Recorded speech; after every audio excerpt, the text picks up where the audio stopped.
आज देश को अपने खिलाड़ियों पर गर्व है। जब ओलंपिक मेडल जीतने के बाद ओलंपिक से खिलाड़ी देश में लौटे तो पूरे देश ने उनका स्वागत किया, अपनी बातें खोल दी। और इस बार जो हुआ है वो ओलंपिक के इतिहास में कभी नहीं हुआ। 7 मेडल आए और गोल्ड भी नीरज चोपड़ा के बदौलत देश के नाम हुआ है। तस्वीरें देखिए किस तरह से लोग खुशी से उत्साहित हैं और ये देखकर लगता है कि जब देश कुछ करता है, देश के खिलाड़ी कुछ करते हैं तो पूरा देश उनको शुभकामनाएं, आशीर्वाद देता है। ये तस्वीरें देखिए किस तरह से स्वागत के लिए लोगों का जमावड़ा लगा हुआ। हर किसी के हाथ में मोबाइल है, सिर्फ वो एक झलक पाना चाहते थे अपने हीरो की, क्योंकि अनुराग ठाकुर जो कि देश के खेल मंत्री, उन्होंने कहा कि ये न्यू इंडिया के न्यू हीरो हैं। और ये गोल्ड मेडल सिर्फ एक तमगा नहीं है, ये देश की आन बान शान है। टोक्यो ओलंपिक में जिस तरह से भारतीय खिलाड़ियों ने प्रदर्शन किया है वो काबिल तारीफ है।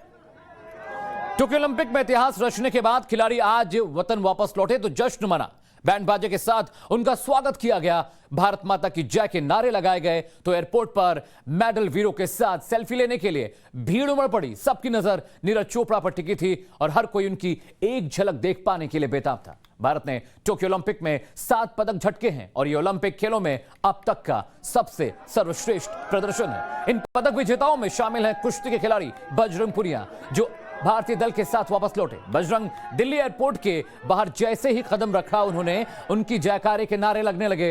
हजारों लोगों की भीड़ ने उन्हें घेर लिया। उनके स्वागत के लिए खड़े लोगों ने उन्हें कंधे पर उठा लिया। इसके बाद बजरंग पुनिया जीप में अपने पिता के साथ अशोका होटल पहुंचे, जहां भारत सरकार के खिलाड़ियों को समर्थन सम्मानित किया। टोक्यो ओलंपिक में सिल्वर मेडल जीतकर भारत लौटे रवि दहिया के लिए भी लोगों का जबरदस्त उत्साह दिखा। दहिया का स्वागत करने के लिए हवाई अड्डे पर उनके प्रशंसकों के अलावा उनके परिवार वाले भी पहुंचे थे। इस प्यार और सम्मान को देखकर दहिया भावुक हो गए।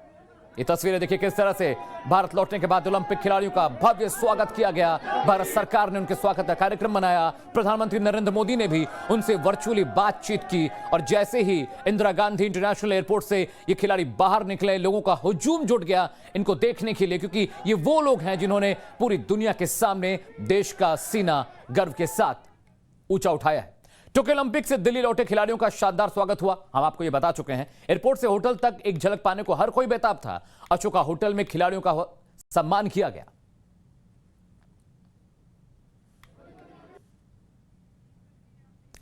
तीन तस्वीरें आपकी टीवी स्क्रीन पर हैं। पहली तस्वीर नीरज चोपड़ा, गोल्डन बॉय, जिन्होंने गोल्ड दिलाया है ओलंपिक में। दूसरी रवि दहिया हैं और तीसरे बजरंग पुनिया। इन तीनों ने ही देश का नाम गौरवान्वित किया है और नीरज चोपड़ा ने तो कमाल कर दिया। वो सपना जो सालों से भारत ओलंपिक्स में देख रहा था, उस सूखे को नीरज चोपड़ा ने अपने दमखम, अपने प्रदर्शन, अपने डेडिकेशन और अपनी कार्यकुशलता से साबित किया है। ये वो खिलाड़ी हैं जिन्होंने टोक्यो ओलंपिक में भारत के झोली में सिल्वर और गोल्ड मेडल डाले हैं। तस्वीरें देखिए किस तरह से नीरज चोपड़ा लोगों से मिल रहे हैं, अभिवादन स्वीकार कर रहे हैं। वहीं दूसरे रवि दहिया, जिनको इंजरी भी आई थी अपनी रेसलिंग मैच के दौरान, वो किस तरह से शान से देश लौटे हैं मेडल लेकर।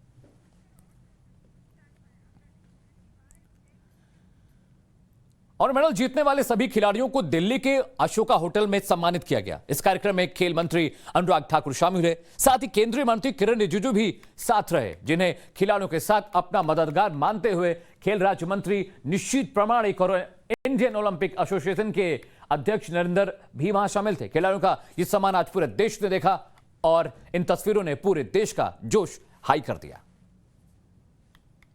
तस्वीरें देखिए किस तरह से पुनिया, नीरज एक साथ बैठे हुए हैं। देश भर के पत्रकारों की निगाहें उनके ऊपर थी। किरण रिजिजू तस्वीर में दिखाई दे रहे हैं, देश के खेल मंत्री अनुराग ठाकुर भी थे और इन सभी ने बहुत बहुत शुक्रिया अदा किया इन खिलाड़ियों का, क्योंकि इनकी बदौलत देश का गौरव बढ़ा है, इनकी बदौलत देश का सम्मान बढ़ा है, इनकी बदौलत देश आज नजरें उठाकर कह सकता है कि हां, हमारे खिलाड़ी भी काबिल हैं, उनमें भी दमखम है। क्योंकि इतिहास में जो नहीं हुआ वो इस बार हुआ था। 40 साल का सूखा खत्म हुआ और नीरज चोपड़ा ने अपने कौशल की वजह से देश को गोल्ड दिलाया है। तस्वीर देखिए किस तरह से अनुराग ठाकुर और किरण रिजिजू खिलाड़ियों को सम्मानित कर रहे हैं। निश्चित भी साथ में थे, वो भी इन खिलाड़ियों से मिले और इन सभी खिलाड़ियों पर इनामों की बौछार की गई है।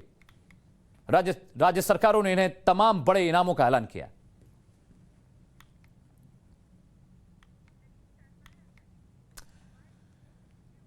और इधर अशोका होटल में ओलंपियन से अपने दिल की बात रखी, खिलाड़ियों ने मेडल के पीछे की कहानी बताई। साथ ही गोल्डन बॉयज नीरज ने देश का मेडल समर्पित किया देश को और कहा ये देश के लिए है और आगे भी देश के लिए खेलता रहूंगा। ये चोटें लगी या होली खेल के? देखो चोटें थोड़ी बहुत तो हैं। गेम है हमारा, रेसलिंग ऐसा गेम है, थोड़ा बहुत इसमें होता रहता है। अच्छा, एक इंस्पिरेशनल स्टोरी थोड़े हमारे दर्शकों को आप बताएं।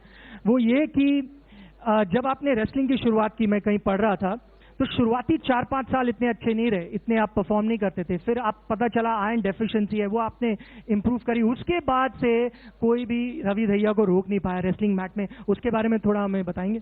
देखो जी, स्टार्टिंग हमारी होती है ना, तो बहुत ग्राउंड लेवल पे होती है। तो गांव में शुरू की, बिल्कुल गांव से थी, और उसमें मतलब बहुत मिट्टी से थी। उसके बाद हम दिल्ली आ गए स्टेडियम में, तो देखा अपने सामने, बड़े बड़े चैंपियनों को अपने सामने देखा। बिल्कुल 2008 में जब मैं आया था शुरुआत में, तो सुशील कुमार का मेडल आया था। 2012 में योगेश्वर दत्त और सुशील दोनों का आया, तो उनका मेडल था मेरे सामने। तो मैं भी देखता था कि इनका इतना सम्मान मिलता है, तो बहुत खुशी होती थी देख के, भाई मेरे को भी ऐसा करना। अगर मैं ऐसा करता हूँ तो देखो कितना सम्मान मिलेगा। इनको देख देख के मैं आगे बढ़ा, और मैं आज यहाँ खड़ा हूँ। आप सबको बहुत बहुत धन्यवाद देना चाहता हूँ कि आप मेरे साथ जुड़े। बहुत अच्छा लग रहा है इंडिया आके। वहाँ पे तो पता तो था ही कि इंडिया के लोग बहुत खुश थे, हम लोगों ने मेडल लिया।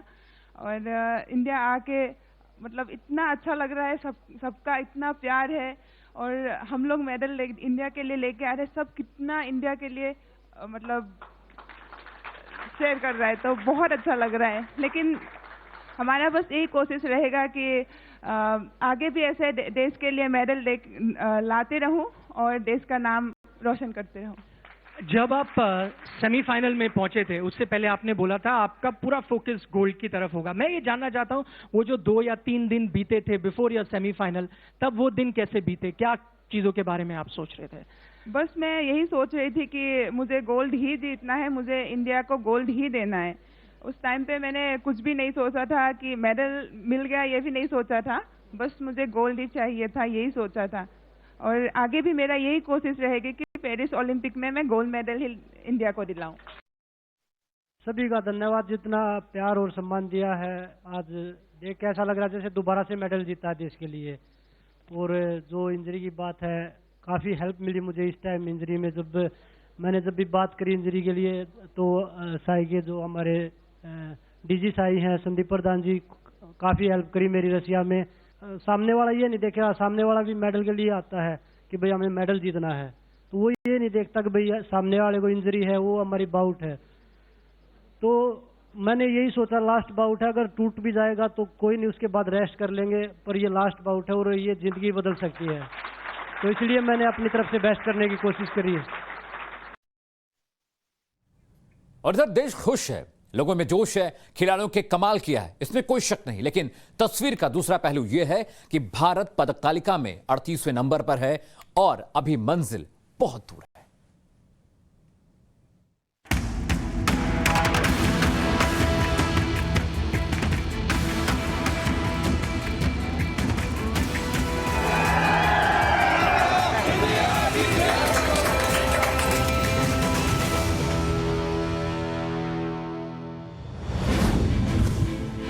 तो ओलंपिक में देश का 20 साल का बही खाता कहता है 21 साल में 20 पदक झोली में आए हैं।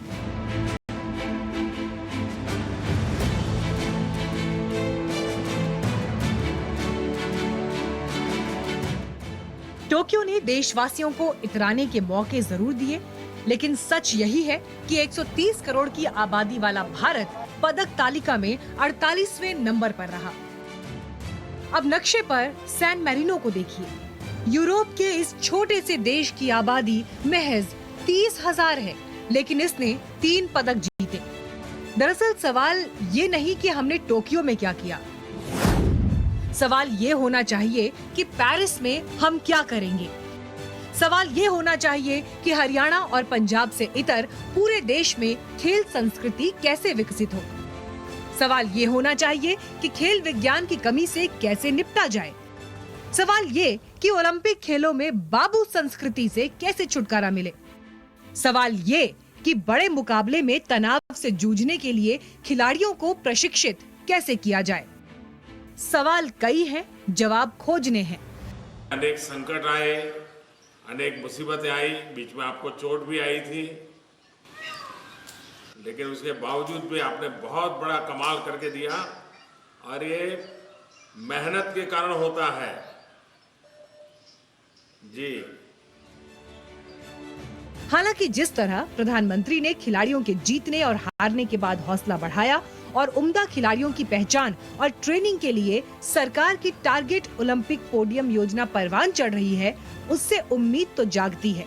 लेकिन सच यही है कि जो कारनामा ब्रिटेन ने किया वो हमें भी करना होगा। 1996 में ब्रिटेन ने एटलांटा ओलंपिक में सिर्फ 1 गोल्ड जीता था, लेकिन टोक्यो आते आते वो 22 गोल्ड समेत 65 पदक के साथ चौथे नंबर पर है। ब्यूरो रिपोर्ट, टाइम्स नाउ, नव भारत। और ये गर्व केवल देश के लिए नहीं, हर किसी के लिए। और अब आपको दिखाते हैं तमाम राज्यों की वो अहम खबरें जो आपके लिए जाना जरूरी है। 15 अगस्त से पहले सुरक्षा बलों ने आतंकियों की 2 बड़ी साजिशों का पर्दाफाश किया है। जम्मू कश्मीर के पुंछ सेक्टर के जंगलों से बीएसएफ ने भारी मात्रा में हथियार जब्त किए हैं। मनकोट तहसील के संगत गांव से बंदूकें, गोला बारूद और कारतूस बरामद किए गए हैं। बताया जा रहा है कि ये सभी विस्फोटक और हथियार 15 अगस्त से पहले आतंकियों को सप्लाई होने थे। उधर पंजाब के अमृतसर में भी सुरक्षा बलों ने टिफिन बम, हैंड ग्रेनेड और 100 कारतूस बरामद किए हैं। वहीं पर पाकिस्तानी ड्रोन की मूवमेंट भी देखी गई है। ड्रोन की मूवमेंट हुई है और कुछ सामान गिरने की आवाज़ आई है, तो उसके रिगार्डिंग हमने यहाँ पे सर्च ऑपरेशन काफ़ी कॉम्प्रिहेंसिव चलाया था। और कल शाम में हमें एक इन्फॉर्मेशन मिली कि यहाँ बेहड़वाल पिंड में जो है एक बैग सस्पिशियस हालातों में रखा हुआ है। तो जब हमने यहाँ पर आकर के सर्च की तो हमें एक बैग मिला जिसमें से 5 हैंड ग्रेनेड, एक आईईडी जो टिफिन बॉक्स में बनाई हुई है और 100 राउंड हैं जो 9 mm के हैं, पिस्टल के हैं। इंटेलिजेंस को आशंका है कि आतंकी 15 अगस्त से पहले किसी बड़ी घटना को अंजाम दे सकते हैं। ऐसे में सुरक्षा बल लगातार अलर्ट मोड पर हैं।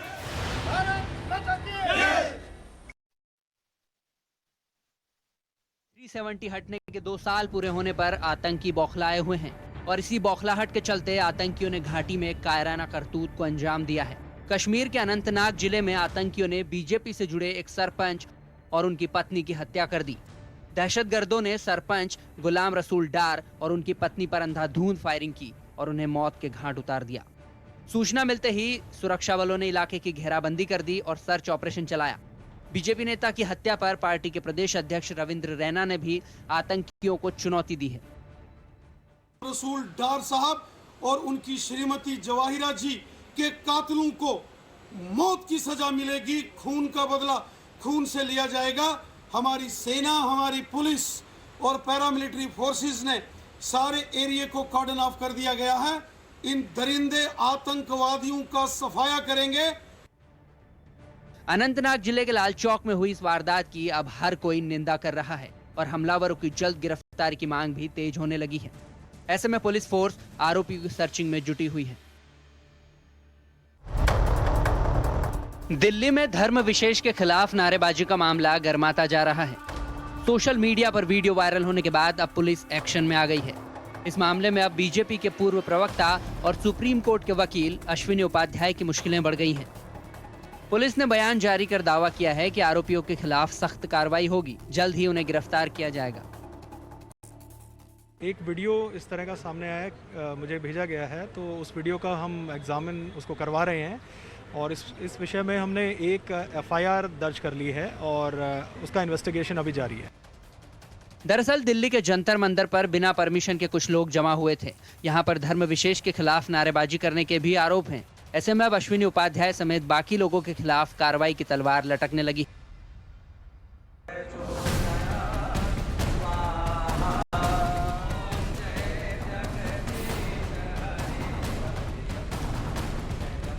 पूजा पाठ, हवन पूजन और फिर शुद्धिकरण, ये तस्वीरें किसी सांस्कृतिक या धार्मिक आयोजन की नहीं हैं, बल्कि उत्तर प्रदेश के शामली में धर्म परिवर्तन से पहले हुए कथित शुद्धिकरण की है।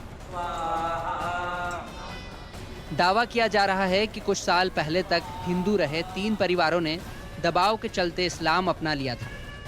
विधि विधान से पूजा पाठ कर शुद्धिकरण का दावा करने वाले महंत यशवीर महाराज का कहना है कि इन लोगों की अब घर वापसी कराई गई है। महिलाओं, बच्चों समेत 19 लोग हैं जिनकी मंदिर में यज्ञ कर पहले शुद्धिकरण किया गया और फिर उन्हें हिंदू धर्म स्वीकार करवाया गया। जो हमारे जो पहले हिंदू लोग किसी भी कारण से लालच में या दबाव में इस्लाम मजहब में चले गए थे, तो उन लोगों के बीच में हमने जा कर के अपने विचार रखे और हमारे विचारों से वे प्रभावित हुए, तो उन्होंने फिर हिंदू धर्म स्वीकार कर लिया। तो फिर हमने यहाँ अब शुद्धि यज्ञ किया और इसमें इनको शुद्ध किया। इधर धर्म परिवर्तन के एक अन्य मामले में यूपी एटीएस ने महाराष्ट्र के यवतमाल से एक आरोपी को गिरफ्तार किया है। अवैध धर्मांतरण के गिरोह से जुड़े आरोपी फराज शाह को पकड़ा गया है।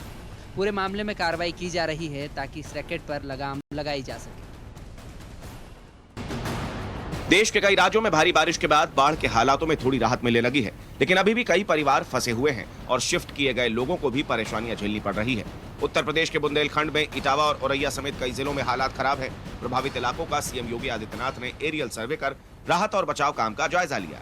इस दौरान उन्होंने कहा कि जनहानि होने पर परिवार को 4 लाख की आर्थिक सहायता मिलेगी। वहीं अगर बारिश के चलते किसी का घर टूटा है, उन्हें नया आवास मिलेगा।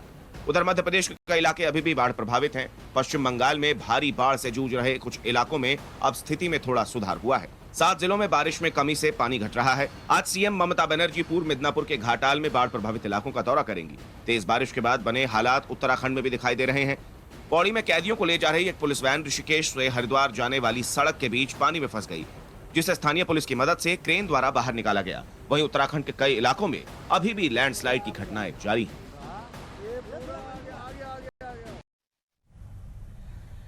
और इधर सोशल मीडिया पर इन दिनों एक खबर खूब वायरल हो रही है, जिसमें यह दावा किया जा रहा है कि राज्य सरकारें घरेलू गैस पर करीब 55% टैक्स वसूलती हैं। साथ ही एक खबर और है जिसमें यह दावा किया जा रहा है कि मोदी सरकार स्टूडेंट को इस साल 7 लाख रुपए उनके खाते में ट्रांसफर करेगी। इन तमाम खबरों का फैक्ट चेक हमने किया है। इस रिपोर्ट के जरिए समझिए कि सच्चाई आखिर क्या है। सोशल मीडिया पर घरेलू गैस की कीमतों से जुड़ा एक पोस्ट वायरल हो रहा है। पोस्ट में दावा किया जा रहा है कि एलपीजी सिलेंडर यानी कि घरेलू गैस पर केंद्र सरकार 5% और राज्य सरकारें 55% टैक्स लगाती हैं। वायरल पोस्ट की सच्चाई जानने के लिए हमने इससे जुड़े कीवर्ड्स गूगल पर सर्च किए। सर्च रिजल्ट में हमें वित्त मंत्रालय के राजस्व विभाग की वेबसाइट पर एलपीजी सिलेंडर पर लगने वाले टैक्स की जानकारी मिली। वेबसाइट के मुताबिक घरेलू गैस जीएसटी के अंतर्गत आती है। एलपीजी सिलेंडर पर कुल 5% जीएसटी लगती है। इसमें 2.5% केंद्र सरकार और 2.5% राज्य सरकार जीएसटी लगाती है। इसके अलावा एलपीजी सिलेंडर पर केंद्र और राज्य सरकारें अलग अलग टैक्स नहीं लगाती। पड़ताल के दौरान एलपीजी सिलेंडर पर डीलर की कमीशन और डिलीवरी चार्ज से जुड़ी जानकारी हमें पेट्रोलियम योजना और विश्लेषण प्रकोष्ठ की वेबसाइट पर मिली। वेबसाइट के मुताबिक 14.2 किलो एलपीजी सिलेंडर पर कुल डिस्ट्रीब्यूशन कमीशन 61.84 रुपए, इसमें स्टैब्लिशमेंट चार्ज 34.24 रुपए और डिलीवरी चार्ज 27.60 रुपए है। 5 किलो एलपीजी सिलेंडर पर स्टैब्लिशमेंट चार्ज 17.12 रुपए और डिलीवरी चार्ज 13.80 रुपए, यानी कि 5 किलो कुल एलपीजी सिलेंडर पर कुल डिस्ट्रीब्यूशन कमीशन आता है 30 रुपए 92 पैसा। एलपीजी सिलेंडर की बुनियादी कीमत कई चीजों के आकलन के बाद तय की जाती है, जैसे अंतर्राष्ट्रीय बाजार में एलपीजी की कीमत और आयात के दौरान यातायात शुल्क। पड़ताल से साफ है कि सोशल मीडिया पर वायरल हो रहा पोस्ट फेक है। एलपीजी सिलेंडर पर न ही केंद्र सरकार 5% टैक्स लगाती है और न ही राज्य सरकार 55% टैक्स। एलपीजी सिलेंडर पर सिर्फ 5% जीएसटी लगाया जाता है, जिसका 2.5% केंद्र और 2.5% राज्य सरकार के खाते में जाता है। सोशल मीडिया पर एक और वीडियो वायरल हो रहा है, जिसमें दावा किया गया कि सरकार सभी छात्रों के खाते में 7 लाख रुपए की रकम डाल रही है। वायरल वीडियो में बताया गया कि केंद्र सरकार जीवन लक्ष्य योजना के तहत 7 लाख रुपए की रकम सभी छात्र छात्राओं को दे रही है। वायरल खबर फर्जी है। केंद्र सरकार की पॉलिसी, स्कीम्स, विभाग, मंत्रालयों को लेकर गलत सूचना फैलने से रोकने के लिए काम करने वाली पीआईबी फैक्ट चेक ने इस खबर को गलत बताया है।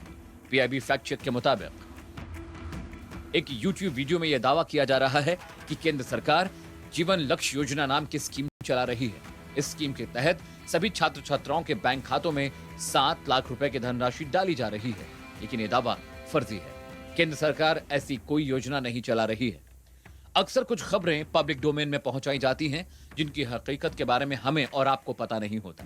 इन खबरों के चलते न सिर्फ लोगों में भ्रांतियां फैलती हैं, बल्कि सरकार के प्रति लोगों को भड़काने का काम भी किया जाता है। लेकिन टाइम्स नाउ नवभारत अपनी जिम्मेदारी और सरोकारों को समझता है, इसलिए तो हम आपको हर खबर की सच्ची तस्वीर दिखाने की कोशिश करते हैं। Bureau report, times now Navbharat. और अब आपको दिखाते हैं वो खबरें जो आपके काम की हैं, जिनका आपसे और आपके परिवार से सीधा सरोकार है। देखिए अपनी काम की खबरें।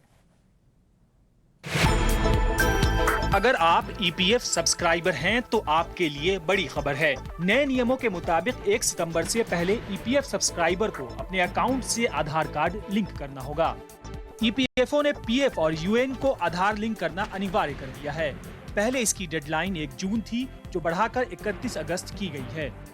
अपने सर्कुलर में EPFO ने सभी ऑफिस को कहा है कि 1 सितंबर से इस नियम को लागू करने के लिए तैयार रहें। EPFO की तरफ से आधार लिंक करने को इसलिए कहा जा रहा है क्योंकि आपके आधार के जरिए नाम, लिंग, उम्र जैसी जरूरी जानकारी को EPFO खाते से मैच करवाया जाएगा। अगर दोनों जानकारियां सही नहीं हुई तो आपके अकाउंट पर रोक लगा दी जाएगी। इसके अलावा जो शख्स आधार लिंक नहीं करेंगे उन्हें भी मुश्किलों का सामना करना होगा। ऐसे में अगर आपने अभी तक आधार से अपने खाते को लिंक नहीं किया है तो जरूर कर लें। EPFO ने दूसरे नोटिफिकेशन में कहा है कि अब कंपनी की जिम्मेदारी है कि वो अपने कर्मचारियों का आधार लिंक करवाए। इस साल CBSE 10वीं और 12वीं से निकले स्टूडेंट्स के लिए खुशखबरी है। अगर आप अपने रिजल्ट से संतुष्ट नहीं हैं तो आपके पास एग्जाम देने के अलावा एक और विकल्प है। CBSE बोर्ड आपको मार्क्स वेरिफिकेशन का मौका दे रहा है। इसके लिए बोर्ड ने नई डिस्प्यूट रिड्रेसल पॉलिसी जारी की है। बोर्ड ने रिजल्ट के विवादों को 4 टाइप में बांटा है। सबके लिए अप्लाई करने की समय सीमा भी जारी कर दी गई है। टाइप 1 और टाइप 2 CBSE के जरिए जारी निर्देशों के मुताबिक रिजल्ट कमेटी ने परिणाम तैयार किए हैं और बोर्ड की वेबसाइट पर कंप्यूटेशन के लिए अपलोड किया। अगर स्टूडेंट मार्क्स से संतुष्ट नहीं है तो वो अपने स्कूल प्रिंसिपल को उनका रिजल्ट वेरीफाई कराने के लिए कह सकते हैं। टाइप 3 में स्टूडेंट्स के अप्लाई किए बिना ही अगर रिजल्ट कमेटी को खुद लगता है कि उनके कैलकुलेशन या अपलोडिंग या कोई अन्य गलती हुई है। टाइप 4 में रिजल्ट तैयार करने की पॉलिसी को लेकर विवाद रखा गया है। ये पॉलिसी सुप्रीम कोर्ट के जरिए स्वीकृत है। अगर किसी को पॉलिसी को लेकर समस्या है तो वो टाइप 4 कैटेगरी में आएगा। पंजाब नेशनल बैंक के बाद अब यस बैंक ने भी फिक्स डिपॉजिट के ब्याज दरों में बदलाव किया है। यस बैंक FD पर अधिकतम 6.5% ब्याज दर ऑफर कर रहा है। अब 1 साल की FD पर 5.25% सालाना ब्याज मिलेगा। नई ब्याज दरें 5 अगस्त से लागू हो गयी। यस बैंक सीनियर सिटीजन और सामान्य लोगों के लिए अलग अलग FD स्कीम में निवेश करने का मौका दे रहा है। बैंक मौजूदा समय में 7 दिन से 10 साल तक के लिए FD में निवेश का मौका दे रहा है। 5 अगस्त को बैंक ने FD की दरों में बदलाव किया था। नई दरें लागू होने के बाद अब 7 दिन से 14 दिन के FD पर 3.25% का ब्याज, 46 से 90 दिन के FD पर 4% का ब्याज मिल रहा है। वहीं 7 महीने या उससे अधिक लेकिन 1 साल से कम के FD पर 5.25% का ब्याज मिल रहा है। 1 साल से अधिक लेकिन 2 साल से कम के FD पर बैंक 6% का ब्याज दे रही है। पंजाब नेशनल बैंक ने ही हाल में फिक्स डिपॉजिट के ब्याज दरों में बदलाव किया है। PNB समेत 2.9% से 5.25% तक ब्याज FD पर दे रहा है। देश का सबसे बड़ा bank state bank of India इस वक्त FD पर अधिकतम 5.40 ब्याज ऑफर कर रहा है। और मॉर्निंग प्राइम टाइम में वक्त हो चला एक छोटे से ब्रेक का। ब्रेक के बाद आएंगे तो दिखाएंगे फटाफट अंदाज में 100 खबरें। साथ रहिएगा, जल्द लौटते हैं। देखते रहिए टाइम्स नाउ नवभारत।